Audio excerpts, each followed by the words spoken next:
Em nome de Jesus, te agradeço, Senhor, imensamente por estar aqui conosco agora, por nos garantir, Senhor, a tua presença neste ensinamento. Que o Senhor tenha liberdade na nossa vida, no nosso coração, na nossa mente, que o Senhor passe para esse grupo, Pai, aquilo que realmente necessitamos aprender de ti. E que o Senhor nos fortaleça para que a gente coloque em prática o ensinamento que o Senhor está dando hoje. Toda honra, toda glória é dada a ti, Senhor. Tenha liberdade nesta palavra, em nome de Jesus. Amém? Amém. Amém. Queridos, Amém. hoje, a palavra de hoje, quem desenvolveu esse estudo foi o nosso amado Adailton. O mérito é dele, só vou pregar, tá? Também não vou, só vou ministrar a palavra. Mas foi o Amém. Adailton, muita riqueza de detalhes, de encontro. Até compartilhei esses dias com a Joyce a respeito de Êxodo, alguma coisa, no outro grupo. Nós, não sei se todos sabem, nós caminhamos juntas no Kids. A Cidinha e a Joyce são minhas parceiras de ministério. Amém. E a palavra de hoje, nós vamos falar a respeito do peso sagrado da aliança, a caminhada de quem deseja ser tesouro particular de Deus. Essa palavra é inspirada no livro de Êxodo, capítulo 19. Se alguém quiser abrir a sua Bíblia, eu vou ler os capítulo 19, versículos de 4 a 6. Vocês viram o que fiz ao Egito e como os transportei sobre as asas de águias e os trouxe para junto de mim? Agora, se me obedecerem fielmente e guardarem a minha aliança, vocês serão o meu tesouro dentre todas as nações. Embora a terra seja minha, vocês serão para mim um reino de sacerdotes e nação santa. Amém? Amém. Amém. Basicamente, o estudo de hoje vai nos dar um norte de 2 requisitos que o Senhor tem para que nós possamos receber esse título de tesouro particular dele. E esses 2 requisitos descritos nesses 3 versículos, 3 versículos, que é a obediência e a aliança que temos que ter com o Senhor. E para isso, nós temos que seguir 7 passos para alcançar o que o Senhor espera de nós, para que possamos ser denominados como um tesouro particular dele. O primeiro passo que o Senhor nos ensina é a promessa, que a promessa vem antes de uma promessa. Deus não convida a aliança sem se revelar a sua fidelidade. Então, nessa parte aqui, o Senhor diz que nós temos que ser obedientes àquilo que Ele nos determina. Muitas vezes a gente fica pensando, eu vou servir ao Senhor porque eu preciso de uma bênção, eu preciso alcançar algo. Só que Deus não espera isso da gente, né? Antes de Deus, quando Deus instituiu os mandamentos que Ele entregou para Moisés lá no Monte Sinai, Deus nos deu uma direção, que nós, antes de qualquer coisa na vida, nós temos que ser obedientes, ser retos e seguir a Ele. Aqui cita no texto, né? Quando Deus institui os mandamentos, a primeira coisa que Ele diz ao povo hebreu: vocês viram? Com esse lembrete, Deus no Sinai inicia o maior chamado de identidade da história. Ele lembra o povo do Egito da libertação do caminho improvável e das asas invisíveis aos que o sustentaram. O tesouro de Deus não é uma proposta comercial, não há barganha, né? A gente, para caminhar com o Senhor, a gente tem que ter em mente essa sabedoria de não querer agir com barganha com o Senhor, né? Sirvo a Deus porque preciso disso. Sirvo a Deus porque quero que minha casa se converta. Óbvio que é um desejo do coração da gente, nós que caminhamos com Cristo, nós almejamos a coroa da vitória, né? Caminhamos com Cristo porque desejamos a salvação e porque nós amamos a Deus. Nós tivemos uma opção, porque se nós não quiséssemos também, ninguém é obrigado a nada, ninguém é obrigado a caminhar com Deus. Nós caminhamos por Deus por algo maior, por amor, gratidão a Cristo pelo sacrifício e porque nós queremos alcançar a salvação e viver com Ele na eternidade. Então, a gente ter essa consciência que Deus não convida a aliança antes de revelar a sua fidelidade. Então, que Deus é fiel a nós, nós também devemos essa fidelidade a Deus. Aqui no estudo diz: o tesouro particular de Deus não é proposta comercial, mas um pacto selado entre a fidelidade de um Deus que provou seu amor e entrega a um povo disposto a responder com lealdade. Nós não podemos ser exclusivos de Deus antes de ter a memória e a consciência dessa obediência e da lealdade que nós devemos para o Senhor, né?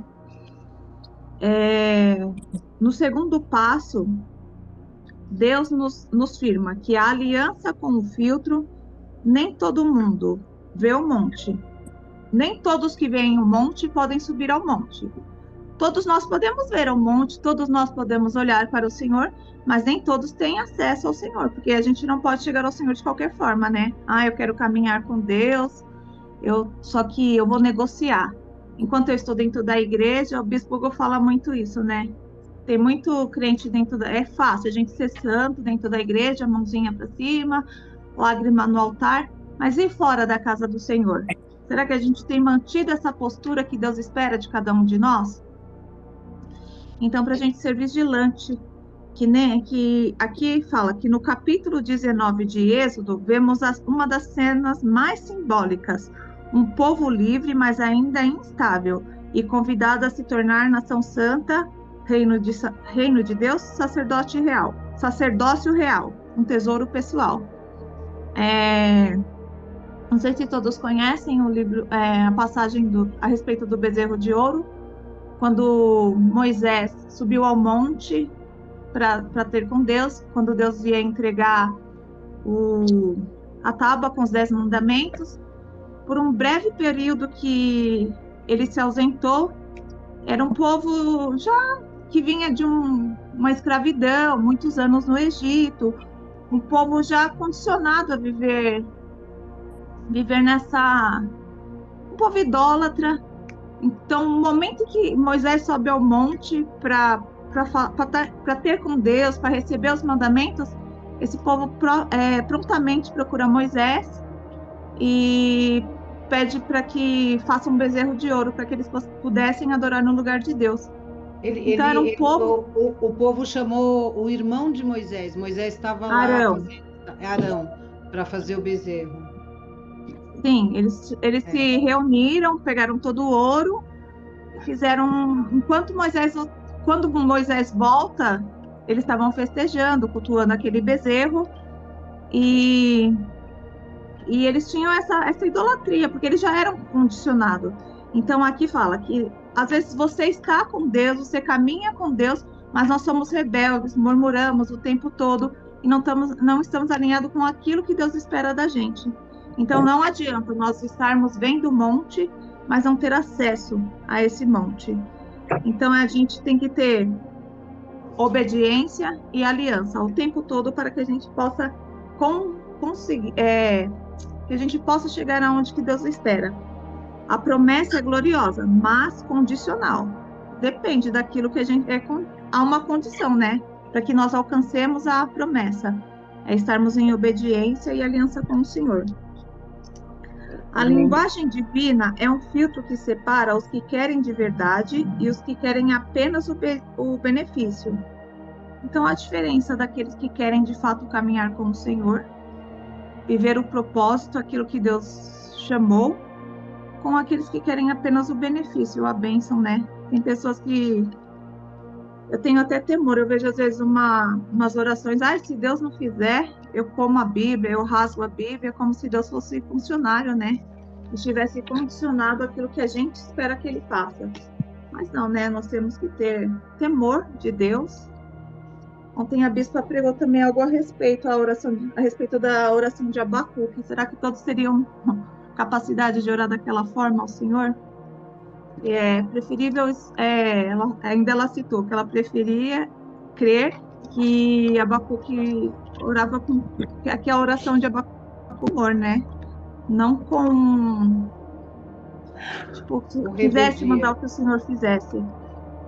Eu até compartilhei com a Joyce esses dias, a palavra de Deus, o livro de Êxodo, né? Nós conhecemos o livro como Êxodo, o segundo livro da Bíblia, a respeito do capítulo 19, estamos falando, do hebraico, Êxodo significa Shemot, que a tradução do hebraico para Shemot é nomes, que vem de encontro exatamente com o que o Adailto desenvolveu nesse estudo, né? Deus, do hebraico, da escritura real, o que Deus espera de nós? O nome do livro. Shemot é nome, uma nova identidade. Quando Deus tirou o povo lá do Egito, o povo hebreu, para que alcançasse a Terra Santa, Deus queria tirar eles como uma denominação de escravo para torná-los filhos de Deus, da nação santa. Então é isso. Aqui o terceiro conceito é o conceito de tesouro, mais que propriedade, valor atribuído à identidade. A palavra hebraica usada para tesouro pessoal, aqui, chego lá, que refere-se a um bem precioso, separado com carinho e valor acima da média. A terra toda é minha, mas vocês podem ser minha joia íntima, meu bem mais reservado, meu segredo entre as nações. Quem terá acesso a esse nível? Será que nós estamos preparados a ter acesso a esse nível do que Deus espera da gente? Esse tipo de tesouro está disponível, mas não para todos, apenas para aquele que se determina a caminhar em obediência e aliança com o Senhor. Os que vivem rasos não alcançarão. Deus não entrega segredos a quem não honra os seus caminhos. Ser propriedade exclusiva de Deus é um chamado de distinção, não favoritismo. Deus não tem pessoas favoritas, Deus não faz acepção de pessoas. Deus espera de nós um coração reto, um coração obediente e um coração aliançado àquilo que Ele nos determina que faça. O resultado de quem trata a aliança com reverência e não como um ritual.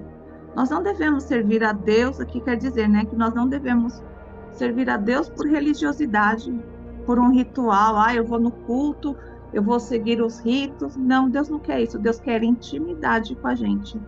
O objetivo de Deus é que nós sejamos íntimos dele, que nós o buscamos em espírito e em verdade. É isso que Deus espera, não de forma mecânica, né? Eu vou fazer. Eu vejo muita gente que eu recebo, não da nossa igreja, de outros lugares, orações prontas, todos os dias pela manhã, uma oração pronta. Não é isso que Deus espera da gente. Porque Deus, a gente tem fácil acesso ao Senhor, né? A gente não precisa de intermediário. Eu vou pedir. Lógico que a gente tem as coberturas espirituais da gente na igreja, os nossos pastores, os nossos líderes, mas nós também temos acesso ao Senhor. Então, a gente criar essa intimidade, o hábito da oração, nós alcançamos a intimidade com o Senhor por meio da oração, por meio do compromisso, da entrega. Então, a gente está sempre firmado desta forma. A lealdade. O quarto passo, a lealdade como prova da aliança.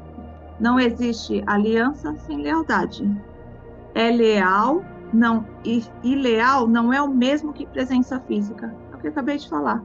De nada adianta a gente estar dentro da igreja o tempo todo participando da célula e a gente não tem intimidade com Deus.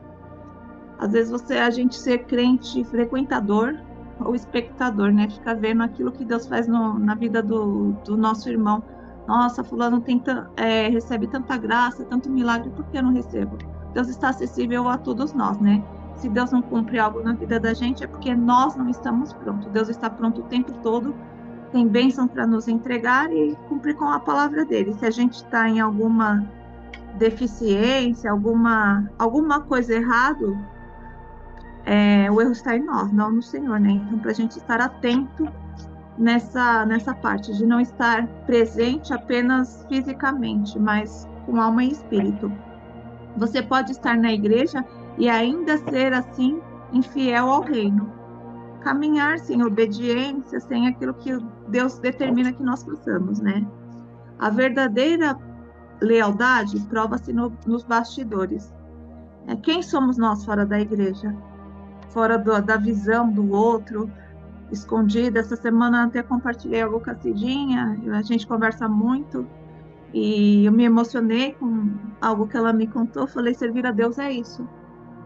De nada adianta na igreja eu ser, querer ser uma santarrona, e fora da igreja não fazer nada para o meu próximo. Pode Então, para a gente estar... amiga. Pode contar, amiga? Pode. A Cidinha recebeu um rapaz Remédio. que entrega medicação na casa dela, um motoboy, essa semana, e o rapaz estava com uma roupa muito chovendo. simples, muito fininha, estava chovendo, esse frio que nós estamos passando durante esta semana. Ela tinha uma jaqueta muito boa que ela estava guardando para entregar para um familiar dela. E Deus tocou no coração dela, e ela entrou dentro da casa dela, pegou aquele presente todo arrumado, quem conhece a Cidinha sabe, com tudo muito amor, muito esmero, e ela entregou para o rapaz. O rapaz ficou super emocionado, quentinho para ele trabalhar. Ele não tinha condições de ir trabalhar até 7 horas da noite. Então, servir a Deus é isso. Tá bom, vou guardar lá porque meu primo... Tá, o primo precisa, mas quem estava precisando naquele momento era o rapaz. Foi um ato muito nobre do coração dela, e servir a Deus é isso, não é, eu só vou fazer. E a gente conversando, e eu sou assim, eu sou muito observadora, faço muito leitura das pessoas neste sentido, né, quem você é? Você é cristão mesmo só dentro da igreja ou fora da igreja, nos bastidores? Tem um coração segundo o coração de Cristo. Ainda falei para si, cumprindo a palavra de Deus, né? Jesus nos ensinou: todas as vezes que fizeram um dos meus pequeninos, é a mim que fazes. Então, para a gente estar atento, para a gente ser crente nos bastidores também, no secreto, não só dentro da igreja, na visão dos outros, ficar falando o que fiz, o que deixei de fazer. Deus não se agrada com isso. É bíblico também: o que a mão direita faz, a esquerda não precisa saber.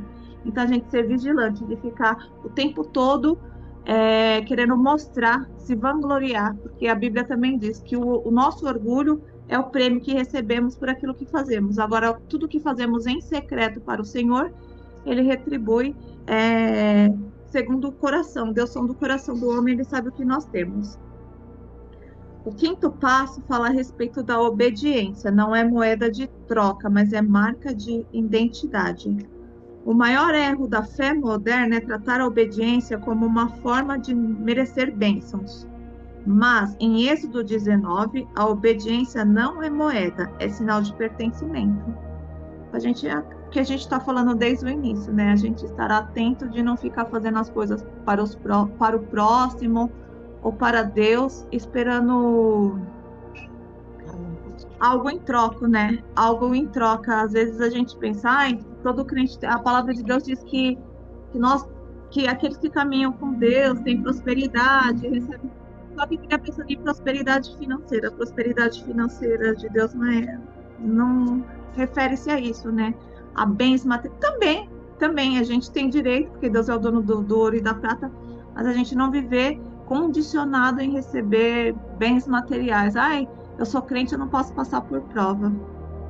Engano nosso, né? Achar que a gente tem merecimento de alguma coisa e que a gente não tem que passar por dificuldades. Todos nós temos as nossas dificuldades. Cada um aqui, alguns têm dificuldades na saúde, na financeira, problema familiar, no casamento, e amém. Glória a Deus por todas as coisas. Quem resolve os nossos problemas é o Senhor. A gente não ser condicionados a seguir ao Senhor por aquilo que a gente espera que Ele faça, porque a vontade de Deus sempre será soberana sobre a nossa, sobre aquilo que nós esperamos. Deus sabe o que é bom para a gente. Então, a gente ser firmes e retos no Senhor. Aqui tem 3 pontos. Quem é tesouro de Deus não negocia princípios. Quem é nação santa não copia padrões mundanos. Quem é sacerdócio do reino não vive em silêncio moral, mas intercede com postura. Então, isso, a gente não pode agradar ao mundo e agradar a Deus, né? Às vezes, quem sou eu? No meio dos meus amigos eu sou uma pessoa e dentro da igreja eu sou outra. Não, a gente tem que ser único, né? A gente tem que ser unidade com Deus. Então a gente estar atento a isso daí. O sexto passo, o confronto da superficialidade espiritual. Muitos querem as promessas, mas rejeitam os termos. Estamos em uma geração que deseja a herança, mas ignora a condição do testamento. Quais são as condições do testamento, né? Deus nos instrui a seguir a sua palavra, seguir os seus mandamentos, para que sejamos cordeiros em Cristo, né? Para que possamos receber aquilo que Deus tem pré-determinado para cada um de nós. A palavra diz, né, que Deus tem plano de paz, não de mal para nossas vidas. E para que nós possamos alcançar, a gente tem que estar atento quais as condições do testamento, daquilo que Deus espera de nós para que possamos alcançar. Nós queremos ser escolhidos, mas sem a cruz.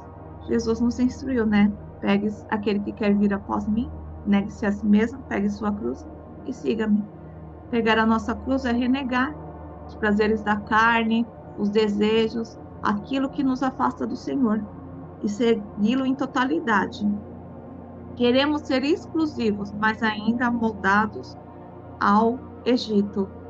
É aquilo, né? O povo de Israel ficou peregrinando durante 40 anos no Egito, enquanto que é um trajeto, a ciência estuda hoje, se não me engano, se não me falha a memória, me perdoem se eu falar bobeira, creio que é um trajeto que daria para ser feito em 7 dias.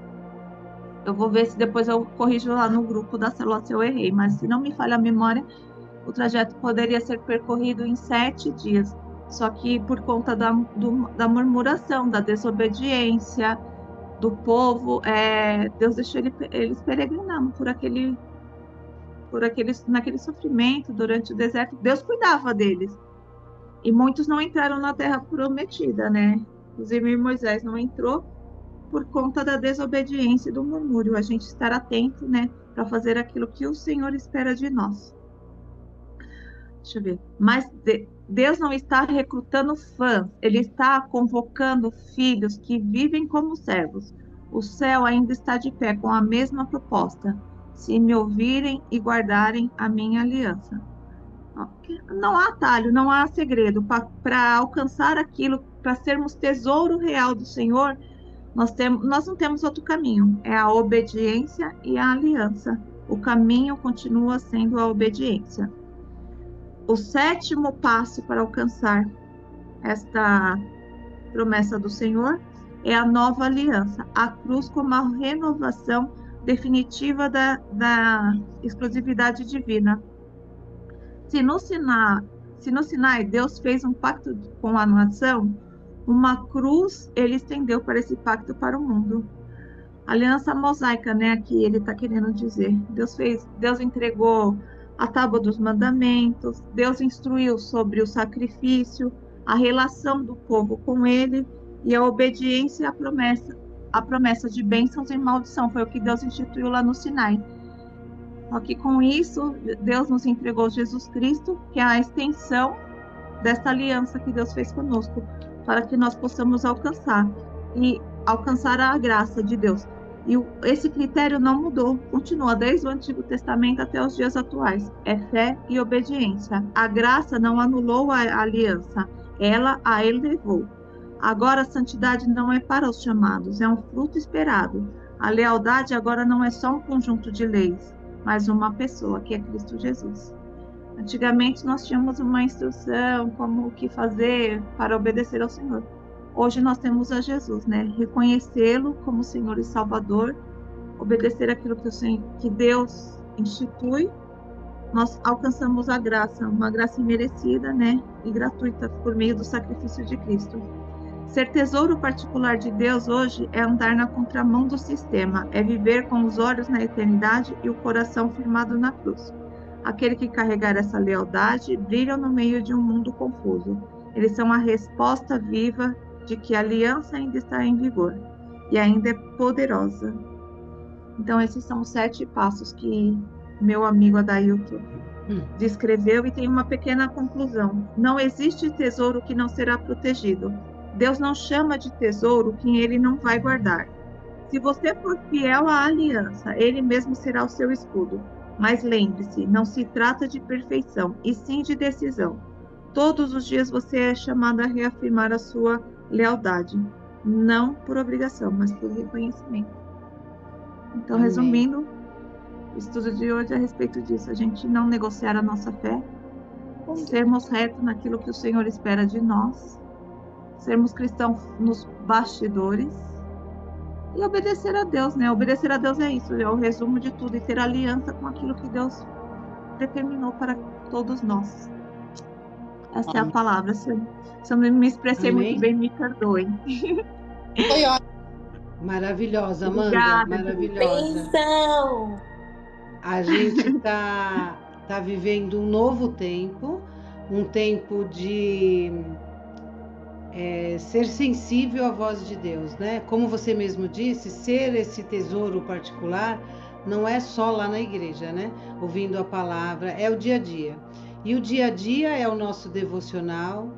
Eu falo aqui que um erro que eu tinha cometido e que eu consegui, viu, amiga? Estou conseguindo essa semana, porque a gente tem um vício de celular.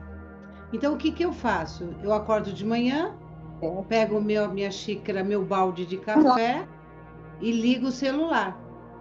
Olha que coisa feia. Aí o celular, ele te leva para um lugar horrível, porque você vai ver mensagem, você vai ver não sei o que lá.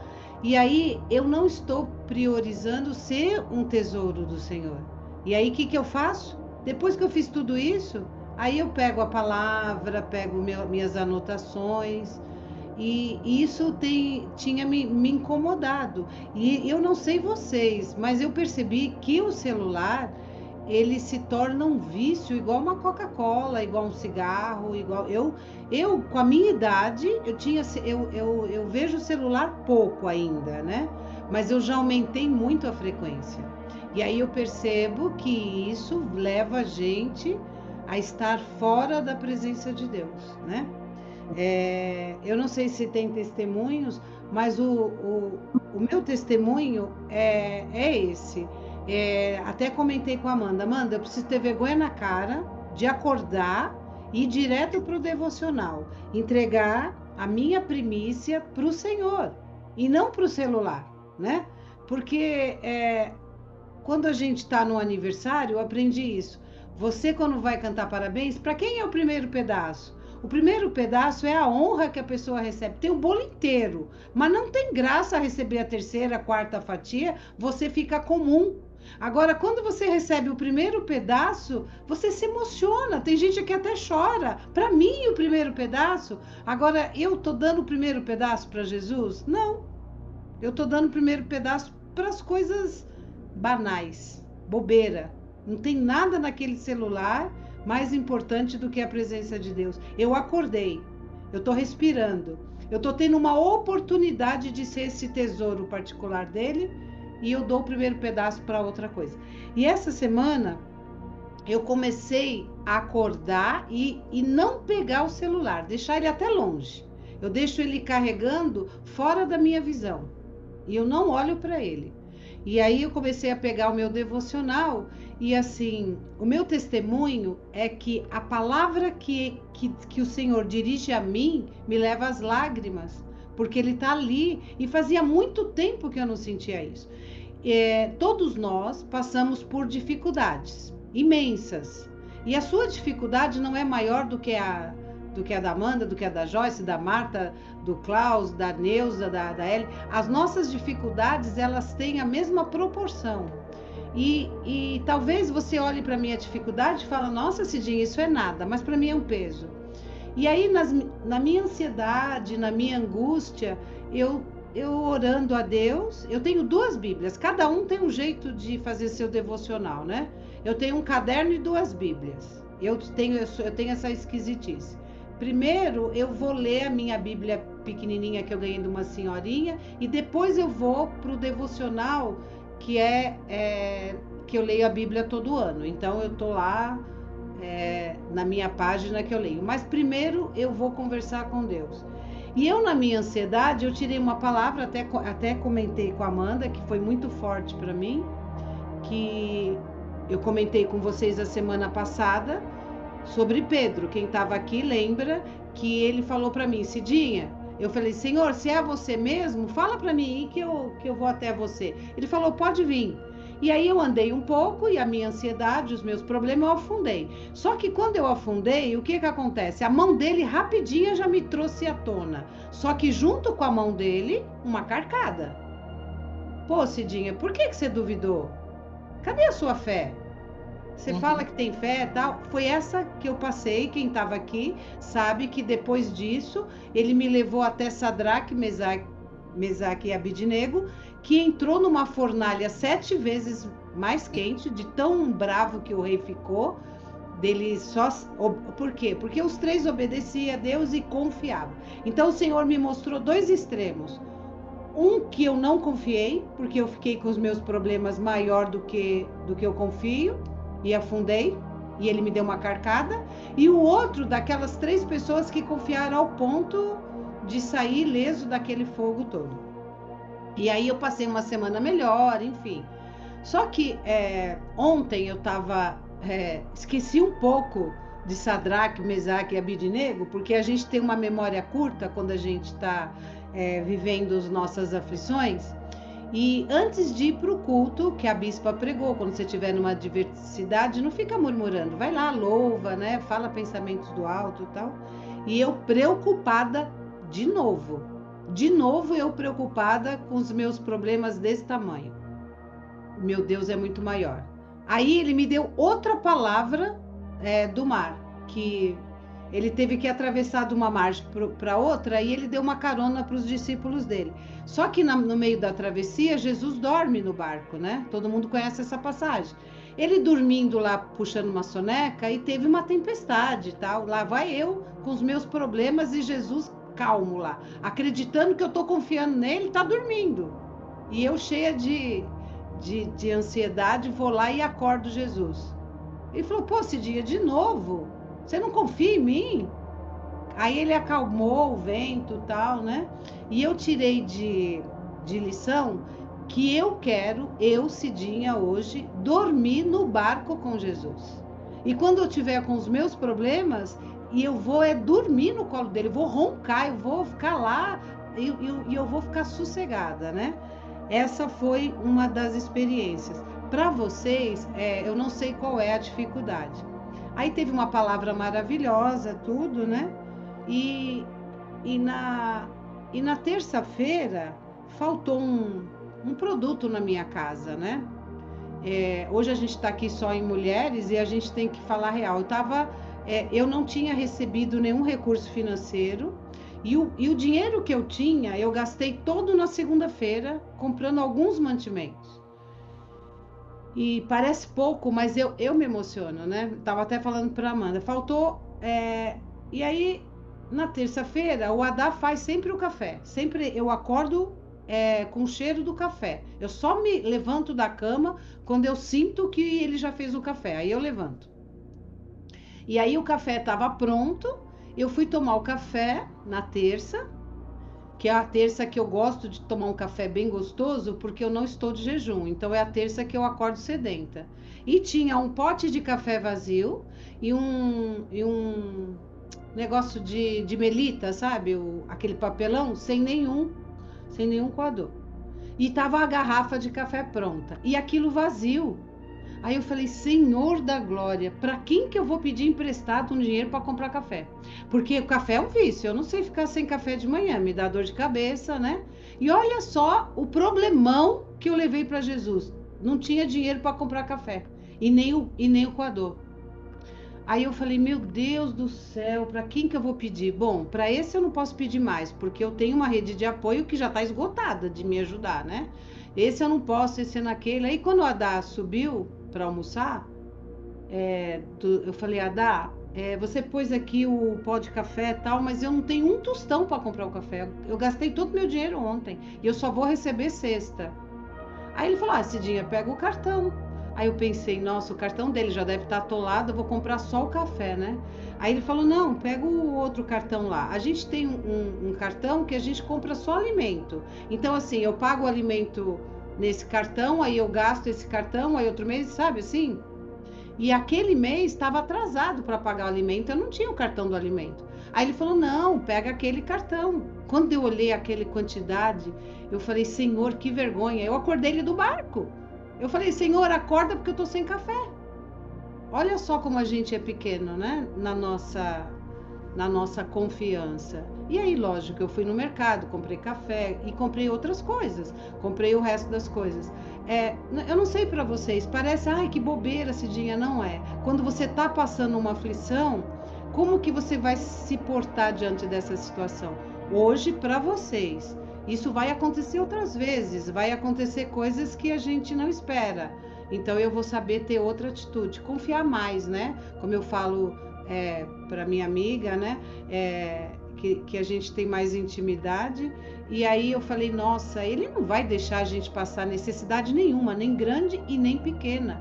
E é isso, somos o tesouro dele, como a Amanda resumiu, e a confiança, né? Não sei como é que tá a confiança de vocês. Funciona acordar, eu não sei quantas fazem isso, eu tiro o chapéu para quem já faz isso há um tempo.